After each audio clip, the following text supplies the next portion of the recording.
Contrivance. A contrivance is a painting, a pose, is a composition, colors and forms, and in my case, the figure, and how to pose them in such a way that they're interesting, reflect something about life, or say something about life that you can relate to, commune with. Thank you, Yonatan Mishal. Insides out on the outside, which is kind of take on life that even in the mundane everyday, you pull the insides, which are your thoughts and your ideas, and you pull them out to the outside of your existence in a way, like living in the moment type of idea. Painting doesn't have time on its hand. It has to pull everything at once from the inside onto the outside. So the color is much richer. Everything, the poses they're more correct. The composure, the compositions, everything has to be just so. And that's what's fine about the fine art of these paintings. So it's about the pose and composure, which I guess are the same word. In the little tiny painting of the group posed in front of the buildings, it really doesn't matter who they are. The pose itself works to be familiar. So the buildings are not natural, but because they're bright canary yellow, they feel like part of nature and all the trees, and it's just a beautiful sunny scene that feels natural and in nature. The women in nature painting is another composed, really posed scene that's quite stripped away. It's essentially the pose of two different faces. One a red face with dark eyes and dark hair, and the other one a white face with yellow hair, and how they compose themselves with one another. How can we put those two characters in the same spot, one in front of the other, and how they manage to comport themselves. Really, the composition is about the faces. I've been working in faces and the figurative and portraiture for a long time because I think the features of the face are very interesting and how precise they have to be in order for them to look like a human being. And then again, you can distort them like Picasso in incredible ways, and yet they also still look human. It's a certain amount of perception. So in these two cases, I distorted the features in two different ways, and it's a painting about features and how features and the face can be played with and distorted, and composition and posing, essentially for us. So it's two women that one is facing forward, and the facing forward frontal stance is a very strong stance, and so I put her behind the three-quarter pose. The pale-faced woman with yellow hair, she's in front, even though her pose is not as strong. Although when looking at what her face, how it's made up, how the features are formed, and how the face is formed, it's actually a much stronger, I believe it's a much stronger face. Of course, the frontal pose, red-faced woman also has strengths of her own, so it's an interplay between those two characters and how they manage their human natures together, posed in the same scene. There's a woman in a yellow dress, another painting,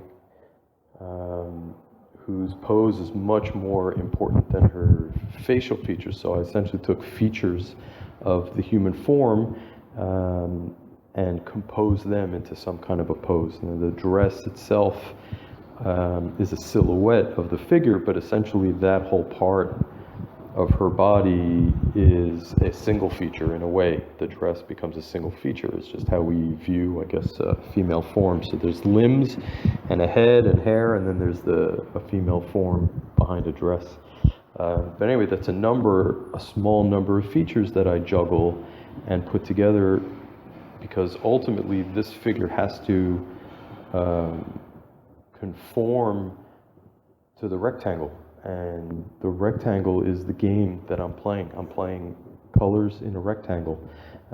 I like to use space. I like to use flatness. I like to use all the tools that I can. But essentially, it's about the rectangle. How do you compose in a rectangle? So composition and posing is what that painting is about.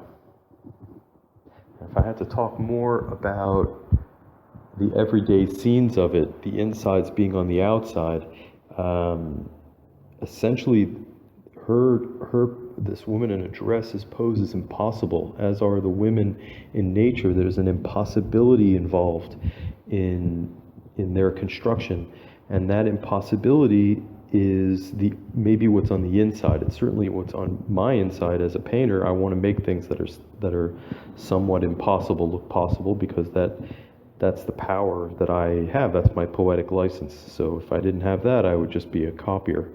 So it's important for me to develop ideas and to develop compositions, essentially.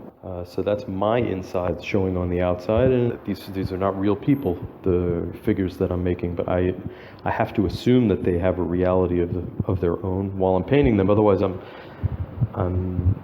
not. I don't know who I'm painting. So it has to be something real. It has to, for me, it has to. They have to come to life in their own environment. So maybe on their insides they feel, I don't know, trapped, or they want to dance, or they're holding on, or they're perfectly calm, whatever. However they have to relate to the idea of being flat and watched. If we take another painting like the red chair, blue chair, those two characters know that they're being watched. They're in kind of like a small box. If you really look at the construction of the room, it's a very flattened scene. It's almost like theater. But my take on getting two characters to synthesize in the same scene, or to exist in the same scene, is that they each have different perspectives on living in paint. So the male figure has a red face, so essentially he's about color, just primary additive color mixing, and the nature of color, and how you can exist as an assembly of colors, where maybe the female figure is more about, you can exist in color as the appearance of something real. So it's the real and the fake in the same room, with two different figures representing two different, in a way, the dichotomy of painting, figurative painting, that you're copying the real on the one hand, or you're creating something from scratch. You're creating a new reality, one that's made out of paint. But ultimately, light, what you know, plays a role. Whether you're copying something, you know that person has another arm, or that person has an eye, and so you look for it to paint it. Or if you're creating something from scratch, you know that this part creates a shadow because you've seen it before. So light and reality plays, and what you know plays a role. So anyway, that's what unites them, is essentially the window between them. So the created world and the observed world are both beholden to, I guess, reality on some level. Anyhow, that's more or less what the scene is about. The show insides on the outside. And thanks for coming. Thanks for watching. Contrivance. A contrivance is a painting, a pose, is a composition, colors and forms, and in my case, the figure, and how to pose them in such a way that they're interesting, reflect something about life, or say something about life that you can relate to, commune with.